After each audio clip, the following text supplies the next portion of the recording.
Atenção que lá vem pressão. No episódio de hoje, a gente vai falar sobre todas as mudanças do mundo do trabalho e como os RHs estão sentindo a urgência de se adaptar. Tá começando mais um videocast Transições, uma iniciativa da ABRH São Paulo e da Universidade Presbiteriana Mackenzie, com o apoio da Company Hero, que você conhece agora no próximo vídeo. Se a sua empresa contrata PJs, eu imagino como deve ser a sua virada de mês. Aquela correria atrás de prestador, de nota fiscal, conferindo dados e o controle inteiro espalhado em e-mail, planilha até WhatsApp. Caos e retrabalho. Agora, imagina resolver isso de um jeito simples. Você pede nota fiscal em lote, o PJ emite em 2 cliques, a IA já valida e, tcharam, tudo resolvido. Você ainda pode fazer a gestão centralizada dos contratos e até dar benefícios para os seus PJs. Esse é o Gestão PJ da Company Hero. E se você quiser conhecer mais da Company Hero, só apontar o seu celular para esse QR Code que está aqui na tela. E aí, então, estamos prontos para começar esse nosso 4º episódio do Transições. E hoje a gente vai falar sobre como o RH está sendo pressionado a sair da zona de conforto, a sair do mesmo lugar, por várias forças que entram na organização, na estrutura, nas ferramentas que a gente usa todos os dias para gerir pessoas e para gerir a estrutura da organização. E a gente está recebendo hoje convidados especiais e pessoas que estão sempre aqui na mesa que você já viu nos outros episódios. Vamos começar aqui então com o nosso convidado, Rafael Marquesano. Bem-vindo, Rafael. Rafael é da Company Hero e hoje vai discutir com a gente todas essas pressões, principalmente por um ângulo que ele vê muito bem. Rafael, bem-vindo. Vou pedir para você se apresentar e se audiodescrever, por favor. Então, bom estar aqui com vocês. Obrigado por receber. Eu sou um homem branco, cabeça raspada. Estou aqui com uma camiseta de tricô preta de quadradinhos, braço tatuado. Bom, eu estou aqui para falar um pouco do que eu tenho visto também com essas minhas andanças falando com o RH, só para dar um pouco mais de contexto. Hoje eu sou diretor de produto na Company Hero, uma empresa bastante focada em PJs, então aqui eu vou trazer um pouco desse meu viés. E a gente lançou já uma ferramenta focada em gestão, uma ferramenta para RHs, né? Então acho que esse é um dos grandes pontos que eu posso começar o papo aqui trazendo. O que a gente viu nesses últimos, 2 meses que a gente entrevistou muitas empresas. Foi uma surpresa para mim, para falar a verdade, porque eu vi bastante tecnologia em vários perfis de empresas diferentes. Então, acho que hoje a gente tem clientes todos os setores e todos os portes. Então, foi interessante para ter uma amostra de como os RHs têm olhado para essa parte, principalmente de plataformas.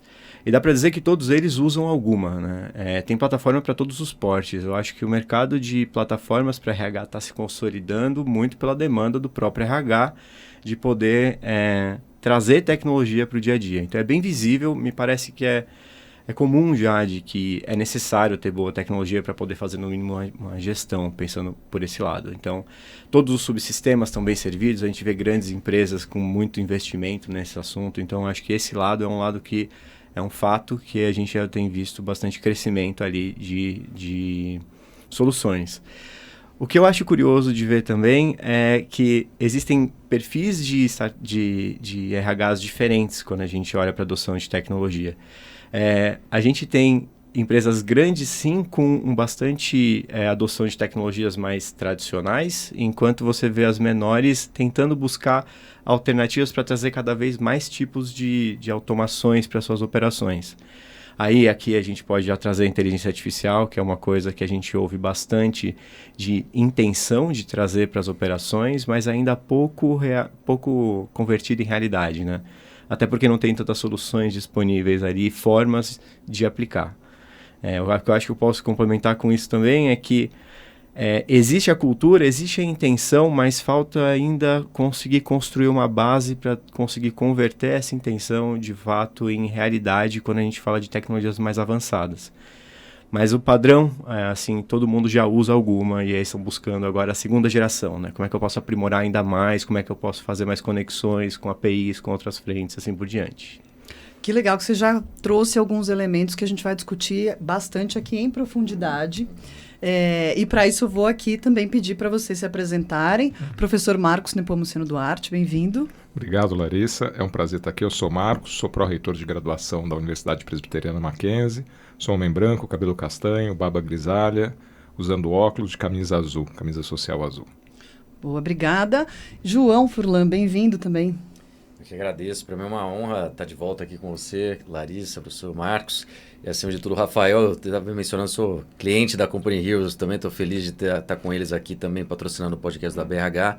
Sou um homem branco, de barba também, aliás, é uma unanimidade aqui dos homens, todos de barba, de estatura média. Eu estou hoje vestindo um casaco, não está nem tão frio assim, mas estou com um casaco como se estivesse na neve aqui, é meio pelo ar-condicionado, também está tendo aqui um casaco cinza, uma blusa laranja, e estou muito feliz de estar aqui. Vamos começar também. Eu estou representando a BRH como diretor de tecnologia e inovação. Sou também fundador da Rubo AI, que é uma plataforma de tecnologia para construção de comunidades e aprendizagem. Fundador da Enora Leaders, que é uma empresa de atuação principalmente na implantação de IA nas empresas. E também da Rocket Mentoring School, formação de mentores. Então, que eu puder colaborar com o tema, estou muito feliz. Mais de 18 anos trabalhando com RHs. Ótimo, vou te chamar bastante. E eu sou a Larissa Santana, vocês já me conhecem. Sou fundadora da Escola de Comunicação Calor, estou aqui com vocês desde o primeiro episódio. E eu sou uma mulher branca, cabelo castanho comprido. Estou vestindo uma camisa que aqui a cor foi decidida por todos que é mostarda. Não é amarelo, eu ia falar amarela, mas é mostarda. E é isso. Bom, meninos, Rafael já trouxe algumas coisas e você trouxe um ponto que é as empresas, os RHs estão buscando uma segunda geração de ferramentas, de programas, estão querendo se mobilizar. E acho que vale a gente tentar entrar no porquê, né? Assim, quais são as forças, o que está pressionando o RH e o que vocês consideram mais relevante nas mudanças do mundo que estão fazendo o RH se mexer. Queria começar com você, Marcos. Tá. O que eu acho engraçado a gente pensar, né? Que o Rafael falou assim, está se buscando tecnologias e nem sempre, com o uso da IA, as entregas estão sendo tão eficientes, né? Mas o discurso tem sido um discurso muito recorrente, né? Todo mundo se sente muito pressionado por tentar estar atualizado tecnologicamente, né? Acho que só por isso a gente já tem uma questão, né, de como vai gerando uma pressão que não necessariamente encontra um correspondente na transformação real do negócio, né? A gente passa a discutir coisas que a gente não está conseguindo tangibilizar dentro das cadeias de negócio, né? Você que entrevistou várias pessoas, talvez possa falar para a gente um pouco disso, de como dessa diferença exatamente entre o que a sociedade, os mercados vão se mobilizando e o que as empresas, e no caso os RHs, vão conseguindo de fato traduzir para dentro dos negócios, né? Gerar como ferramenta, como solução, né? Eu acho que isso é um ótimo ponto, Marcos, porque a IA é um bom exemplo sobre as coisas, como eu acho que esses movimentos acontecem e como que isso de fato se desdobra para o dia a dia dentro das empresas. O discurso sobre IA é uma coisa muito forte. Todo mundo está meio ansioso, assim, eu preciso fazer isso agora. E a gente busca formas de fazer isso sem nem saber muito bem o porquê. E eu acho que isso é um movimento que tem pressionado os negócios e o RH, por consequência, vem sendo pressionado junto com isso. Né? Acho que não dá para trabalhar de forma isolada. De como é que eu vou colocar isso? Como é que eu vou gerar valor a partir disso? Né? A tese de implantação dessas tecnologias e dessas teses, elas vêm na frente do entendimento do como que isso vai gerar valor para mim. E eu acho que isso é um dos pontos mais complexos nesse assunto IA. Mas eu acho que a mesma coisa vale para outras coisas que a gente já viu no passado, com outras metodologias que a gente viu acontecer, quando a gente fala, não, agora você tem que passar por a tal transformação digital. O que é transformação digital, efetivamente? Assim, como que isso, de fato, impacta uma cimenteira? Sabe? Eu acho que tem um pouco de buzzword um pouco atrás disso, assim. E eu não diria que isso é uma questão dos RHs, eu diria que os RHs mais são pressionados para poder correr atrás, né, de implementar isso. E de fato precisam, porque as pessoas de negócio estão pressionando, porque no final das contas sabem que a conta vai chegar em alguma hora, então é preciso se mobilizar em algum momento. Né? E porque talvez agora não dê muito para ter uma maquiagem de adaptação, porque é tanta pressão de tecnologia vindo, porque a tecnologia está fazendo a gente trabalhar de formas diferentes. Antes a gente trabalhava aqui todo mundo na mesma mesa, todo mundo junto, CLT. Agora não, agora eu trabalho na minha casa, então eu já estou remota, eu estou numa estrutura diferente. Eu estou trabalhando com alguém que está em outro país, então eu tenho funcionários de outros países ao mesmo tempo. Eu trabalho com pessoas que estão conectadas só para um projeto.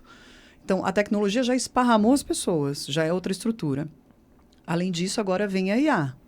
Então, eu acho que agora já não dá mais só para o RH mandar fazer todo mundo um curso, o RH absorve os conceitos, mas não absorve na prática. Perfeito. Agora, os negócios estão pressionando porque ou vai ou racha.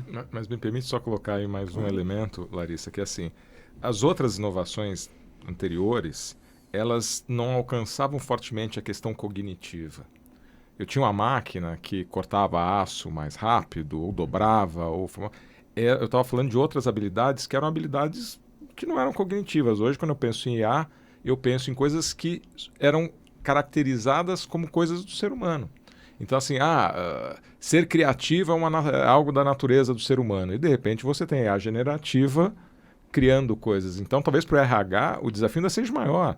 Porque eu estou falando de uma tecnologia que diretamente afeta aquilo que é parte, vamos dizer assim, da missão do RH. Cuidar de pessoas, de ter as melhores pessoas, de ter as melhores habilidades humanas dentro da empresa.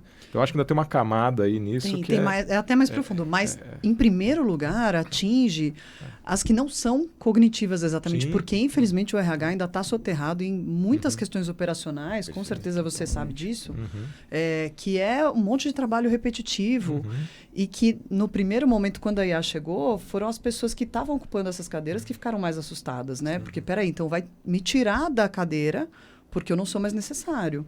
E aí, quando você fala, não, você tem um espaço aqui, só que agora é cuidar das pessoas, não é cuidar deste processo.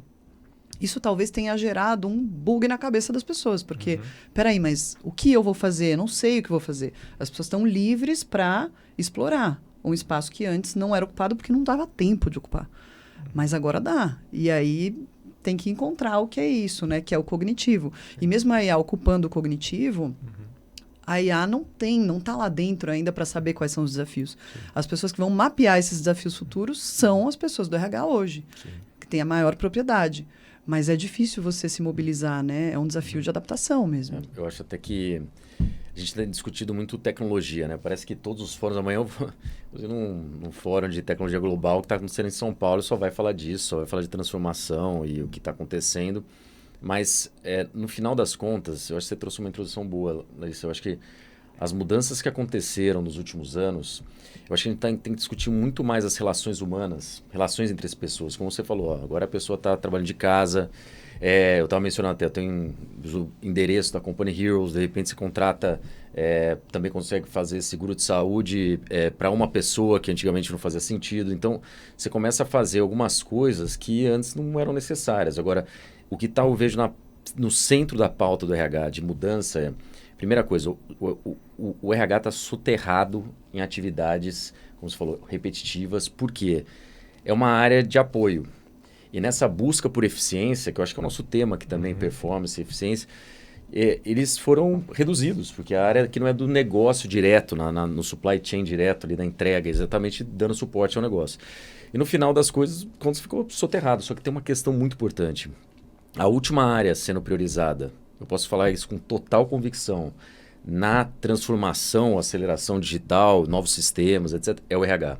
Primeiro você vai ver a automação da fábrica, vai ver de vendas, vai ver de logística, é o menor orçamento. Tanto que os RHs falam assim, João, vamos fazer então um piloto na implantação de sistema, formação do time, junto com a área de outra área, para trazer força para eles conseguirem aprovar, sabe, um puxadinho para o projeto deles ali. Então, no final, essa parte tem uma carga operacional muito grande. Para dar um exemplo, folha de ponto. Tem gente que fica verificando se realmente teve a folha de ponto, sendo que tem um monte de sistema já para isso.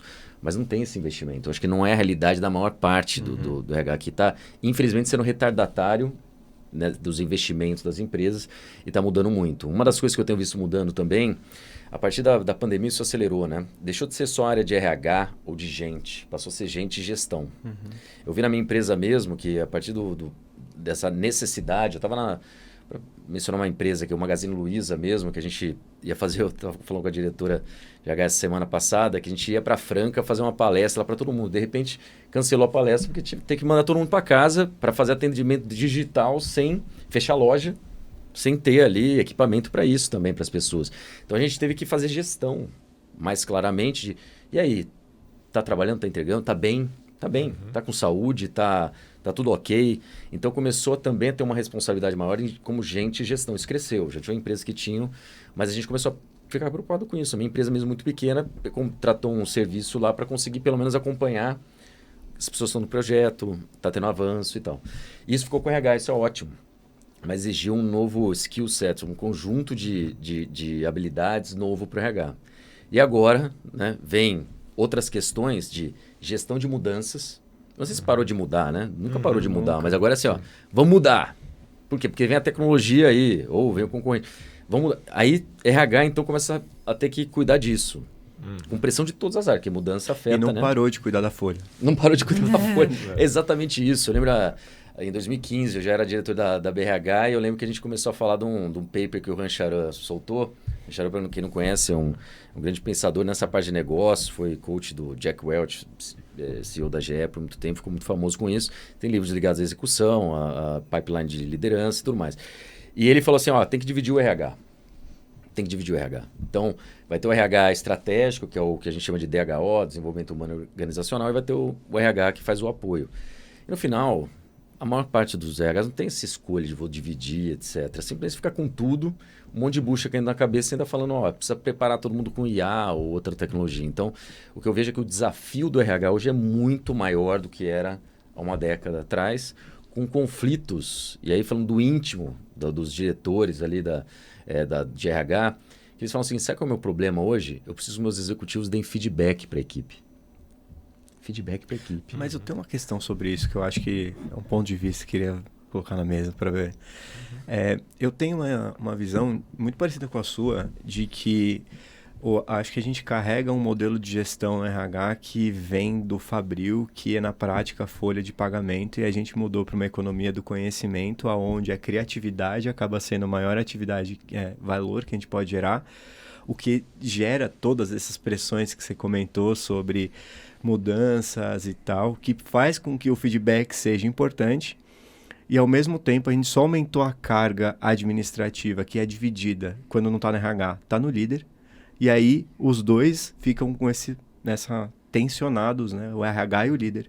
E aí, a gente tem as duas áreas mais importantes para fazer qualquer transformação da empresa tensionadas no meio disso. Então, quando a gente fala do RH, o problema que tem é impossível deixar o líder de fora, porque ele está sempre muito envolvido. Ou o líder vê o RH com alguém que executa algo, que deveria dar o feedback e tal, que também não funciona, porque ele não tem o contato, não tem o contexto.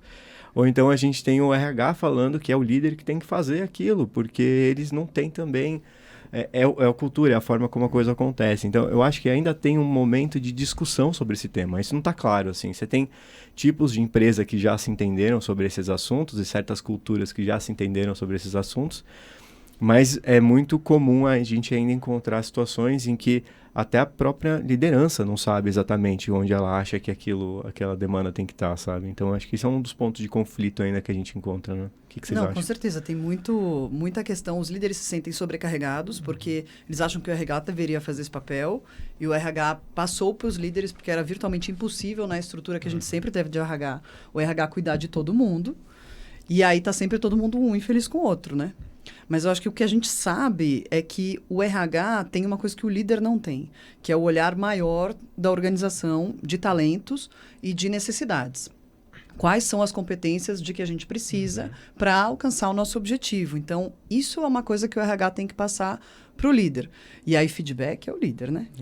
Mas tá aí a grande oportunidade do que você falou. Você falou, poxa, o RH hoje é uma área de apoio e o RH está num desafio enorme. Mas agora é uma oportunidade enorme de deixar de ser uma área de apoio, de ser a área mais estratégica. E se me permite, Larissa, indo junto aqui com o Rafael, a gente fala muito sociedade do conhecimento. Mas quais são as unidades de valor dentro da sociedade do conhecimento, né? Então, se é o humano o que está lá, se o conhecimento está no humano, ele passa a ser a peça-chave do processo, né? Então, a gente não caminha nesse sentido, a gente faz todo um discurso, aí só que na prática a sociedade está se transformando, né? Ela está caminhando para uma economia que é imaterial. Então, o exemplo clássico é assim, né? O dinheiro foi digitalizado e a informação digital passou a valer dinheiro, né? Ou seja, você não tem mais uma fronteira do bem material como geração de riqueza. Então, assim, o quanto que as empresas a diferença entre o discurso e a capacidade de internalizar esse discurso, né? Todo mundo fala muito de sociedade do conhecimento, mas as pessoas são a chave da sociedade. O capital intelectual é a chave na sociedade do conhecimento. Exatamente. E todas essas transformações que a gente está vivendo estão levando cada vez mais para isso. Poxa, eu estou numa crise de talentos. Eu agora posso achar os meus talentos no Brasil ou fora. Quem vai achar? O RH. Sim. Eu agora quero conectar as mentes mais brilhantes. Elas não precisam estar na minha folha de pagamento. Eu posso plugar para um projeto. Quem vai achar? O RH. Então, o RH é a chave porque é o RH que entende de pessoas. É o RH que é capaz de fazer esse mapeamento. E aí a gente cai na pergunta do nosso episódio de hoje. Como é que o RH faz para não cair no conformismo? Estou diante de um desafio gigante. Não tenho as competências, não tenho apoio, não tenho respaldo, não tenho dinheiro para sair para eu vou liderar isso. Alguém tem a resposta? A gente traz convidado para isso. Mas eu acho que você tem um ângulo bom. Você tem o ângulo do que está acontecendo na prática. Eu não tenho exatamente uma resposta, porque se eu tivesse... Mas... Você não entregaria fácil assim não, desse gente, jeito. é no próximo episódio que é fechado. Né? Eu acho que o RH me parece querer sair do conformismo.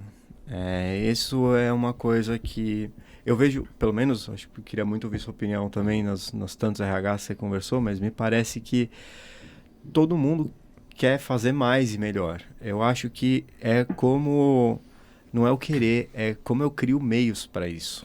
E aí eu acho que tem um trabalho de duas vias, assim. Eu acho que a maior coisa que a gente consegue sair dessa situação é quando o RH consegue se colocar como um vetor de negócio, no final das contas, né? Não sendo uma área de suporte, né? Em complemento também ao que você falou, eu acho que o RH, assim, se pudesse resumir, seria o momento em que o RH conseguir falar a língua do negócio, ele vai conseguir conversar e ser estratégico, como é a palavra buzzword também, que o RH sempre fala e todo mundo fala de ser estratégico. O que é ser estratégico na prática?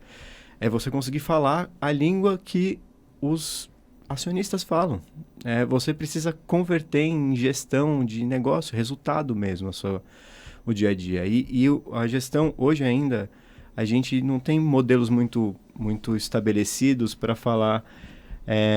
converter em indicadores de resultado que o RH tem, sabe? Então, por consequência, ele acaba não gerando ROI daquele talento, ele acaba não conseguindo justificar certos investimentos que vai fazer, acaba ficando muito na conversa e em 2 anos todo mundo esquece tudo, né? Então, ali, se você não tem resultado para mostrar, o executivo mudou, o líder mudou, o novo líder de RH chega, a primeira coisa que ele faz é implantar o stack dele para poder mostrar que ele está gerando resultado. Então...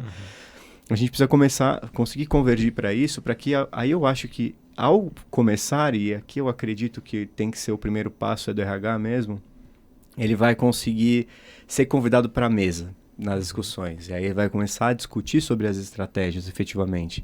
E influenciar a estratégia para exercer esse papel que você comentou, de que ele vai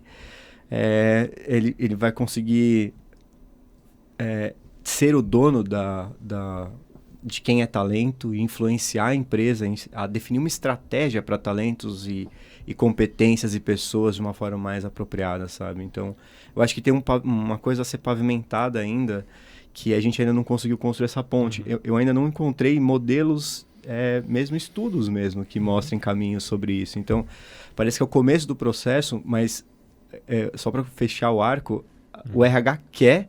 O RH está procurando formas de fazer, o que acho que precisa acontecer é começar a pavimentar esse caminho para construir bons exemplos, e aí esses bons exemplos espalharem, sabe? Se eu pudesse dar uma sugestão, como é que a gente faz com startup? A gente ouve o cliente, né? Se o RH precisa trazer as melhores pessoas, ele precisa entender onde estão essas melhores pessoas e como eles querem trabalhar. Então, o teu cliente, por exemplo, da tua solução da Company Hero, não é um RH tradicional. Porque ele não tem uma folha regular, certo? Esse é muito curioso. Acho que isso traz mais um ponto daqueles que você trouxe de quais pressões a gente tem acontecendo. Uma das pressões que a gente ainda não comentou, que você citou, Larissa, um pouco mais, quais são os modelos de trabalho, afinal das contas. Então, o modelo de trabalho é uma das coisas que ainda não está resolvida, está começando a acontecer e está junto, chegando com a IA, que a gente acabou de conversar. Então, é mais uma coisa que está aqui. E por incrível que pareça, eu tenho cliente de todo o perfil de empresa. Eu tenho das grandes empresas às startups. Por quê? Porque esse perfil de trabalho, essa modalidade de trabalho está presente agora em todo tipo de empresa. Seja a empresa inteira, como é o caso de algumas startups que começam como PJ e assim ficam. E aí essas pessoas do RH que trabalham ali buscam uma ferramenta e nenhuma ferramenta funciona para a PJ, porque afinal de contas todas elas estão focadas no modelo anterior e aí o modelo atual não existe, alguma coisa que funcione 100% para a PJ. Mas a gente também entra em empresas de 1.000 colaboradores em que a gente atende 80 deles, que são os times de liderança que também já são PJizados ali. Então, essa é uma realidade meio múltipla. A gente consegue ver isso acontecendo, acho que em todos os pedaços da economia já. Ou seja, a empresa ficando mais flexível para entender as pessoas e se adaptando internamente. Aí o RH precisa se adaptar com mentalidade e com ferramenta. Isso é bem por aí, porque se você não faz isso, você nem contrata. A maior parte das empresas, elas começaram esse processo, no final das contas, principalmente os de cargo de liderança, porque você perde a atratividade. Você não consegue atrair e reter talentos se você não se adapta a esse modelo que já é comum. Quando você fala de mercado de marketing, isso é absolutamente dominado já. O mercado de tecnologia. E outra coisa que a gente não falou, eu falei aqui dos regimes, mas a localidade, né? Vou dar o meu exemplo. Quando a gente era uma empresa remota que virou híbrido, faz uns 2 anos. E foi muito, muito agradável a experiência do híbrido, principalmente para geração de líderes e de equipe. Eu acho que a gente ainda, eu pelo menos, eu não aprendi a liderar times híbridos. Eu acho que muita gente também não. Também por isso a gente deve ter visto um movimento de voltar, porque era mais fácil, né? Então, essa é uma outra conversa. E eu tentei contratar pessoas de tecnologia em São Paulo. Eu não consegui, assim, eu voltei atrás. Time de tecnologia é impossível de seguir. Então, eu acho que as empresas têm que ouvir o cliente, o RH, as empresas ouvindo o cliente para poder entender como elas se adaptam. E o caso do híbrido, para mim, é um dos mais claros. E acho que tem um outro caso, que é o do que as gerações novas querem, né? Verdade. Que estão pressionando, batendo na porta do RH e falando, eu não quero esse tipo de benefício, eu quero outro, eu não quero uma estrutura hierarquizada. E você, Marcos, tem aqui centenas, milhares de alunos saindo com outra cabeça, indo para o mercado. A gente tem aqui, só de graduação, mais de uns 25 mil alunos. Nossa. Mas talvez a diferença, e isso é interessante pensar, porque ouvindo aqui o Rafael, a gente fala, óbvio, as empresas existem para gerar valor. E talvez, quando a gente pensa valor, a gente pensa dinheiro. Só que, se você for ler o Kotler direitinho, você vai ver que valor pode até ser dinheiro. E talvez uma área como o RH seja exatamente a área capacitada para ver o valor além do dinheiro, a geração de valor no negócio além do dinheiro. E quando você passa a olhar para essa geração de valor, ela pode ser valor, ela tem que ser valor para todas as pessoas que interagem com a empresa, inclusive para esse talento que ela está querendo buscar. E aí você tem também que começar a entender uma nova dinâmica de sociedade. Por exemplo, faz o organograma da empresa. Ele está descrevendo uma relação hierarquizada que a sociedade em rede não tem mais, que trabalhar por projeto não comporta mais. Então, assim, olhar e entender que são formas mais potentes de gerar valor. E você já tem um jovem que já vive isso, que já, até nas suas relações, muitas vezes familiares, e já está vivendo outras formas de relacionamento, toda relação é sempre uma relação de poder, não tem jeito, né? Isso é Foucault na veia. Mas a forma com que você se relaciona pode ser alterada. E acho que está se buscando isso. Mas isso talvez tenha que ser sob uma perspectiva de gerar valor, não só para as empresas, mas para a sociedade como um todo, né? Então, acho que aí tem uma mudança. E talvez o RH possa ser, de fato, assim, esse seja um caminho para liderar, né? Olhar essa geração de valor que vai além do dinheiro, né? Isso que eu tenho visto realmente o RH acho que tem esse papel e tem essa capacidade de desconectar um pouco, né, do só resultado. Friedman, você fala, eu estava pensando muito no Friedman, mas que eu tenho visto, né? Para trazer o RH para a mesa, decisão mesmo, se você não coloca a questão de resultado, dinheiro na mesa ali, dificilmente você chama a atenção de todas as outras áreas, talvez fora a EHS lá, que é Environment, Health, é parte de saúde, segurança e meio ambiente. Mas, de verdade, eu vejo uma dificuldade extrema de ter voz, de tomar a decisão. Eu tomo a decisão, né? O RH toma a decisão ali. Porque precisa falar a língua do negócio e muito... Na maior parte dos negócios, eu sou, inclusive, seguidor de capitalismo consciente, que tira isso daí, né? Fala que o fim é o impacto na sociedade, esse é o valor de verdade, o meio é o dinheiro para você poder investir, porque você é capitalista, mas consciente, investe no meio. Mas só para dizer que, no final, eu acho que falta essa linguagem de negócio, como você estava mencionando. Falta a compreensão antes da linguagem até, entender o que o negócio está fazendo. Então, uma das coisas que eu tenho acompanhado, eu faço planejamento estratégico da empresa e faço planejamento estratégico do RH depois. Eu vi e falo assim, qual que é a estratégia do negócio? A diretoria sabe, a diretora, o diretor de RH. Agora, a equipe não sabe qual é a estratégia do negócio. Qual é a meta do negócio? Onde que a gente quer chegar? Mas sabe a meta lá de cumprir XYZ, de um KPI que tem que atingir ali uma meta. Isso sabe, mas não sabe qual é a conexão disso com o negócio. Então, falando dessa parte de resultado, o que eu enxergo como algo que condição sine qua non tem que ter para o RH estar lá com voz na mesa. Conectar, por exemplo, a nova geração se preocupa com o que a empresa faz. Se ela tem mão de obra escrava, se ela tem coisa assim, se ela está impactando o meio ambiente, se está gerando... Tanto que a gente viu diversas empresas tendo impacto sério em bolsa de valores aí. Começa a falar a língua do acionista que manda no board ali da diretoria também. Então, no final, quando você está fazendo algo que está conectado com o negócio, o RH vem para a mesa. Eu vou dar um exemplo real. Uma empresa muito grande, multinacional, falando com o diretor de RH, ele fez um projeto lá para as pessoas, os líderes que são evidenciados no canal de assédio que eles têm internamente. E aí, essas pessoas... Precisa fazer alguma coisa com essas pessoas. O que ele começou a fazer? Primeiro, treinar essas pessoas, né? Para que elas... Do jeito que elas lidam com as outras pessoas, né? Mas também de eles serem mentorados, essas pessoas, né? Chamaram a gente de um processo de formação de mentores. Então, mentorarem as outras pessoas... Serem mentorados por pessoas que não têm esse nível. São referências da empresa. Resultado disso daí. A empresa deixou de ter, pelo menos com esse grupo, essas ações de assédio. Por exemplo, que são caríssimas. É a empresa, não é o diretor que toma na pessoa física, é na jurídica. E são milhões de reais que acaba sendo... E aí, quando você fala isso, de quem que era essa agenda junto ao diretor de RH? Do presidente da empresa. De novo, uma empresa muito grande, dezenas de milhares de pessoas, muito preocupada com isso, porque isso é um negócio que custa milhões também para o negócio. Mas não é só isso. A essência, Marcos, não seria essa. Você que é um grande especialista no assunto. No final, a essência... Não é para tratar as pessoas assim. Essa é a essência do negócio. Porque você não quer ser tratado assim. Então, existe um paradoxo. Isso aí que eu queria só colocar. Eu estava te ouvindo. Eu falei, nossa, tem um paradoxo muito grande aqui. Porque os líderes de pessoas, eles querem ser bem tratados. Como você falou, tem a parte de PJs ali, né, que você mencionou no meio, na diretoria. Então, eles têm diversas garantias, etc. já. Eles conseguem ter. Mas o ponto principal aqui eles não querem, por exemplo, fazer avaliação de desempenho. Então, bem do íntimo do RH ali, o RH tem que implorar para as pessoas fazerem avaliação. Mas implorar. Mas não é para eles.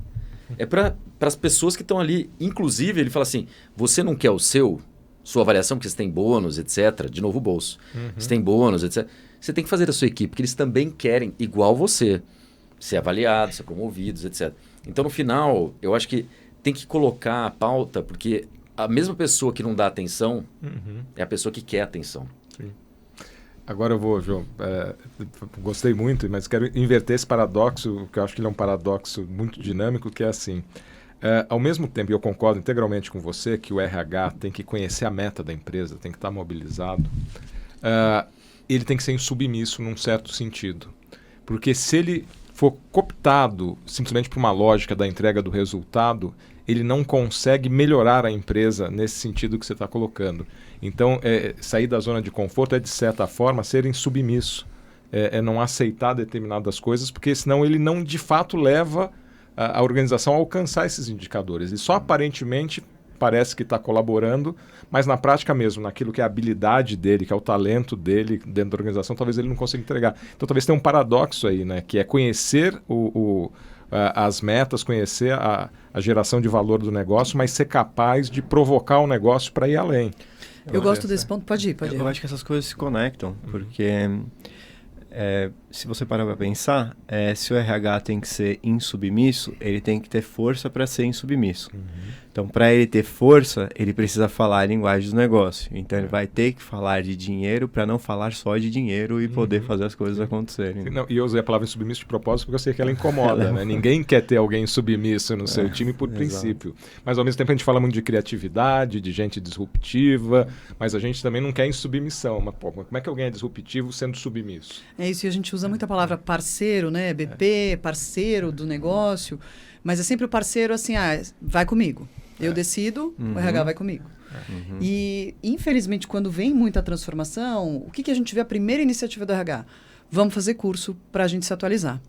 E aí, na hora de aplicar isso, não leva. Então, a gente precisa também que exista essa noção de adaptabilidade, que é assim, não basta eu, líder do RH, ir lá e participar de um curso e falar, eu estou participando de tudo e estou conhecendo. Na verdade, o RH tem que trazer as tendências. Não esperar o líder de negócio bater na porta e falar, você está fazendo alguma coisa? Estou fazendo um curso. Não é isso. É o líder de RH que deveria trazer. O que está acontecendo no mundo é isso, e como é que isso se aplica para cá? Como é que o meu time vai entrar nisso? Que projeto a gente vai liderar? O que a gente vai sugerir de mudança? Então, para a gente entrar na prática, em vez de só reclamar e chorar aqui e começar a ajudar as pessoas que estão assistindo, na prática precisa começar a falar a língua do negócio, cascatear isso para as pessoas de baixo, né? Porque eu vejo muito isso no dia a dia, como eu cuido de comunicação e treino as pessoas. Eu vejo como tem duas empresas diferentes. Para quem está na direção, na alta direção, para quem está embaixo. E aí não tem confiança entre uma ponta e outra, porque não desce nenhuma informação, eu não sei para onde a empresa está indo. Eu, de RH, então, que estou lá no meu dia a dia, na minha rotina sempre repetitiva, não sei nada. Então, precisa disso e precisa também começar a ter essa atitude proativa de vou ser insubmisso. Eu vou levar os projetos, eu não vou só suportar a organização e ser a área de apoio, ser o suporte. Eu vou liderar. Então, é muito ruim quando a gente fala as pessoas precisam tomar iniciativa, porque às vezes a gente passa por cima de dificuldades e desafios. E eu sei que cada um tem seus próprios, cada organização é de um jeito. Mas se isso não vier, aí também não adianta. Só demandar da organização, eu quero respaldo, eu quero espaço, eu quero vitrine, eu quero lugar na mesa, também não adianta. Acho que faz muito sentido. Eu lembro de um diretor de RH de uma empresa também farmacêutica, ele falou assim, estava fazendo um trabalho de OKRs, e aí então, o que é? De alinhamento estratégico. E eu lembro dele falando assim, João, mas eu tenho que criar minhas metas, mas e quando já vem ali 4, 5 metas direto para mim, eu não posso escolher as minhas, também não posso colocar a minha. Eu acho que essa insubmissão, Marcos, que você colocou, é isso, é você lutar pelo que você acredita que é importante mesmo e justamente conseguir aí mostrar para o negócio o impacto disso que você até colocou. Como que você mostra ROI de coisas que são dificilmente controladas, né, Rafael? Como que você consegue mostrar que isso é uma tendência, como a Lari colocou, que realmente o mercado está indo nessa direção, se não for, vai ficar para trás, porque é assim que a gente tem. Que projeto a gente está fazendo isso aqui, como a gente está implantando, mas eu acho que o Márcio foi bem preciso nisso. Ou você faz isso, ou você não mostra valor, não gera valor, e não tem a oportunidade de gerar impacto de uma forma diferente, que não é só grana, né? Não é só resultado, não é só dinheiro no bolso do acionista, né? É um bem maior para a sociedade, que no final é a grande missão da empresa. Não, e assim, se eu fizesse uma pergunta bem cretina para todos vocês, assim, qual é o RH de daqui a 10 anos? Acho que ninguém saberia me dar resposta. Mas todos nós sabemos que o RH de daqui a 10 anos vai ter que entender que a empresa de hoje, outubro de 2025, outubro de 2035, não vai ser a mesma empresa de novembro de 2035. E que a adaptabilidade vai ser crucial. Porque tudo vai mudar, né? As pessoas, as competências. O que a gente está vendo agora de mudança de competência é uma velocidade que nunca aconteceu. Então, tudo agora está mudando. Qual competência eu busco, onde eu busco. Então, acho que isso, e a gente falou disso nos outros episódios, né? veio um choque tão forte em 2025, começou em 2024, mas em 2024 acho que veio um medão, né? Nossa, meu Deus, eu preciso fazer alguma coisa. Em 2025 a gente está vendo ações concretas das empresas, inclusive a gente trouxe algumas aqui nos episódios. Sim. Então, todo mundo vai ter que ser adaptável. E o RH não pode ser só a área que demanda isso da mão de obra, né? Eu acho que o papel do RH nesse processo, para estar aqui 10 anos, eu acho que ele muda quando ele propõe modelos para que essa transformação aconteça. Eu acho que esse é o papel que só o RH e talvez uma alta liderança de uma empresa que trabalhando juntas vão conseguir implementar. Quais são os sistemas que são adaptáveis a ponto de eu conseguir ter uma empresa de 3 mil pessoas e ter dinamismo para poder lidar com um mundo muito mais transformado? Então, se a gente parar para olhar, vou dar um exemplo aqui de uma coisa um pouco mais perto da minha realidade. A gente está vendo um fracionamento do mercado de SaaS. Com as IAs nascendo, eu consigo, eu sozinho, montar um SaaS muito específico para um pedaço que eu faturo R$100.000 por mês. E para mim, tá ótimo, não tenho nem funcionário. Perfeito. Imagina isso em larga escala, na economia do conhecimento. Como que uma grande empresa vai se adaptar a isso? Qual é o modelo de gestão? Qual é o líder? Não só as competências, mas como isso se organiza, assim? Como é que a gente traz esses cenários e não só traz, implementa, né? Então, acho que esse é um pouco do papel, eu acho que, de uma transformação de sucesso do RH nessa projeção de tempo. Com certeza. Isso me leva a uma pergunta, agora eu vou provocar vocês. Já que a gente falou que as pessoas estão demandando estruturas novas, os seus alunos, 25 mil alunos, nem sabia que era tanto. Deixa eu ver, são 23 mil no presencial, mas 5 mil é um pouco mais de 25 Caramba. mil, tá bom? Vocês acham que essa revolução do fim do conformismo do RH, se é que existe, mas assim, do não conformismo, e de esse olhar de mais liderança, propositivo e de não aceitar o lugar de apoio, vocês acham que a revolução vem de baixo? De todo mundo que hoje está no RH em posições que são repetitivas e que querem voz, querem ter espaço nas decisões, na estratégia, ou vai ser dos líderes que hoje estão confortavelmente fazendo seus cursos de IA e que têm acesso a mais estratégia e mais ferramentas? Vou responder, começar essa rodada aí, é uma boa provocação. Eu lembro quando eu comecei a trabalhar com gestão de mudanças há quase 20 anos. Eu acreditava na revolução, então eu falava assim, não, realmente vai vir de baixo para cima, tal. Eu tinha acabado de voltar das Filipinas, onde eu tinha trabalhado lá, até contei sobre isso no outro episódio, e lá a economia crescendo muito, eu queria muito ajudar o Brasil a crescer. Eu falei, não, vou começar, daí a gente treina as pessoas, de baixo para cima vai trocar. Mas é impressionante como realmente chega uma hora que não tem orçamento, alguém fala, para de prestar atenção nisso aí, para de perder o tempo, etc. E começa a encontrar culpados por estar perdendo tempo com coisas que não são importantes, etc. Então, para mim, a única forma de transformação nas organizações, eu não vi outra ainda, tá? Pode até existir, mas em organizações privadas, pelo menos que são as organizações que eu trabalho, em sua maioria dos projetos, na maioria dos projetos, eu diria que tem que vir da liderança. Então, a gente precisa de líderes fortes. E líderes fortes são aqueles que têm convicção nos valores, nas crenças, do que está vindo, tem que ser muito bem educados no sentido de saber do que está falando. Então, quando a gente fala, fez curso, que tenha feito cursos para falar no mesmo nível ou até acima de outros membros do board do negócio lá, porque vão questionar, né? Porque existe uma luta ali por orçamento, né? Nos silos ali da organização também, e que ele vai ter que saber posicionar e falar, olha, isso aqui é importante. Teve uma coisa que o Rafael falou, que eu também vejo muito isso no profissional do futuro, mas não à toa. A gente fez uma pesquisa na BRH no início do ano, no planejamento estratégico do nosso triênio, né, dessa gestão da BRH, e os líderes de RH, as primeiras mulheres e homens do RH nas empresas, falaram que no topo da agenda está gestão de mudanças. E eu fiquei feliz com isso, porque muitas vezes a gestão de mudanças fica para outras áreas ou para um comitê fora do RH.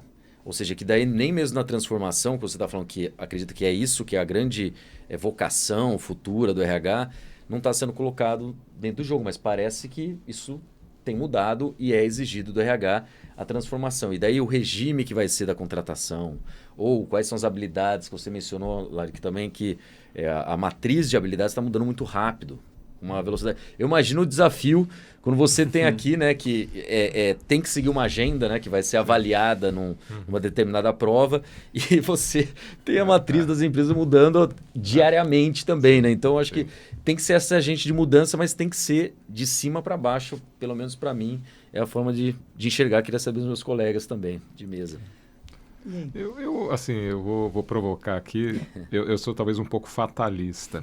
Eu acho que talvez não seja nem de cima para baixo, de baixo para cima, mas de fora para dentro. A realidade se impõe. E aí você precisa ter líderes que sejam capazes de entender essas mudanças, senão eles sacrificam suas próprias organizações. E talvez para o RH, qual o grande desafio? A gente fala muito em mudança como fluxo, não dá mais para fazer planejamento estratégico fazendo uma fotografia, Só que a gente tem um aspecto que, assim, o ser humano, ele não é infinitamente adaptável. Isso é um fato biológico. Assim, cada vez que você se adapta, é muita energia, é mobilização, e isso cobra um preço das pessoas. E talvez, quando a gente pensa isso, o papel do RH no processo de mudança, de um mercado de tecnologia que vai mudar sempre, etc., mas de pessoas que não têm essa capacidade infinita de se adaptar e, portanto, vão precisar ser cuidadas nesse processo, é fundamental.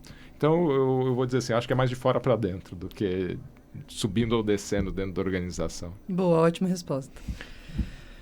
Eu acho que eu vou acompanhar o Marcos, né, na resposta, porque eu acredito muito. Eu acho que o que a gente consegue observar quando a gente olha para o mercado é isso, né? Todas as transformações, até a transformação digital, para puxar de volta, ela não aconteceu porque alguém de dentro de uma empresa, da cimenteira, como foi meu exemplo, resolveu se transformar. Aconteceu porque eles falaram, poxa, vai chegar em mim. E aí eu acho que esse é um movimento de fora para dentro que mobiliza RH e liderança, né? E aí o parzinho tem que funcionar, né? Então, em alguma empresa agora, nesse momento, tem alguém se sensibilizando, algum líder se sensibilizando que precisa fazer isso. Em alguma outra empresa tem um RH. Eu acho que o ponto principal para mim está nas pessoas mesmo. Então, o RH que quiser fazer a mudança, a pessoa RH que quiser fazer a mudança tem que procurar o terreno fértil para ela. Então, tem que procurar a empresa em que ela vai conseguir encontrar a mudança. Eu falo muito da minha realidade, eu vivo um privilégio nesse aspecto, porque culturalmente startups são muito abertas a você poder fazer mudança. Então, a gente tem um laboratório, até dando um exemplo, a gente passou por 3 gerações de RH lá dentro. Hoje a gente tem um RH incrível, assim, que é muito responsável por muita mudança, mas o líder foi uma pessoa que foi atrás disso, né? A empresa, a liderança da empresa já tinha aquilo como importante e procurou o RH até achar aquele RH importante. Isso transformou a empresa na hora que a dupla aconteceu. Então, eu acho que isso é um movimento que aconteceu com a gente em pequena escala, vai acontecer com todas as escalas, porque o movimento é de fora para dentro, né? Nossa, você trouxe um ponto tão importante para a gente terminar a conversa, que é isso, a gente fica falando, você tem que mudar, você tem que sair do lugar, você tem que ser adaptável, mas se o terreno não for para isso, não adianta. E aí a pessoa só se frustra, né? Eu acho que acontece muito com o RH. Com certeza. Ótimo ponto. Infelizmente vai ser nosso último ponto, porque a gente vai ter que encerrar aqui a conversa. Então, eu queria agradecer muito a participação de vocês de novo. E você, especial, Rafael, obrigada, viu, por ter vindo. Eu que agradeço. E agradecer também a audiência de todos vocês. A gente está encerrando o 4º episódio. Mas não fiquem tristes, porque logo mais tem o 5º episódio, que é especial. E é o nosso último dessa primeira temporada. Então, muito obrigado pela audiência e nos vemos no próximo.